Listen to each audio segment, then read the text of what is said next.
Vitamin B12 जर आपण बघितलं तर व्हिटॅमिन बी12 खूप महत्वाचं आहे. सध्या व्हिटॅमिन बी12चे खूप कमी म्हणजे ज्यांचं आहे असे पेशंट्स येतात, पण त्यांना सिम्पटम्स कसे येतात बघ. आता नसांवरचं लेअर आहे तो म्हणजे बरोबर आहे. आज आपल्या घरी टीव्ही असतो, त्यामध्ये समजा एखादा जरी म्हणजे आपण म्हणतो करंट नीट नाही गेला, तिथे मुंग्या मुंग्या यायला लागतात. बरोबर आहे. तसंच आपल्या शरीरात होतं.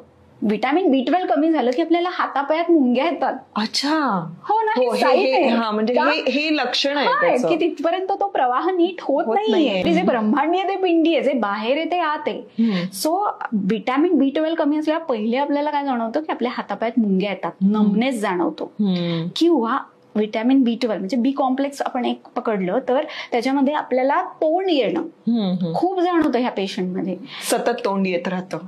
की बी12 कमी, मग आपल्याला कळतं की अरे तोंड येते म्हणजे बी12 एकदा चेक करून बघायला पाहिजे. किंवा कधी कधी आपल्याला असं चक्कर करते ह्या पेशंट्सना. सर्वायकल स्पॉन्डिलायटिस आपण जे म्हणतो त्याच्यामधल्या काही नर्व्ह जे असतात ते आपल्या डोक्यापर्यंत म्हणजे सगळीकडे हे जाळं असतं ना, मग ते जरी आपलं कमी असेल तरी चक्कर करते, थकवा जाणवतो, नैराश्य, डिप्रेशन. कारण नर्वस सिस्टीम, सेंट्रल नर्वस सिस्टीमचं ऍक्ट नीट होण्यासाठी व्हिटॅमिन बी12 मदत करतं.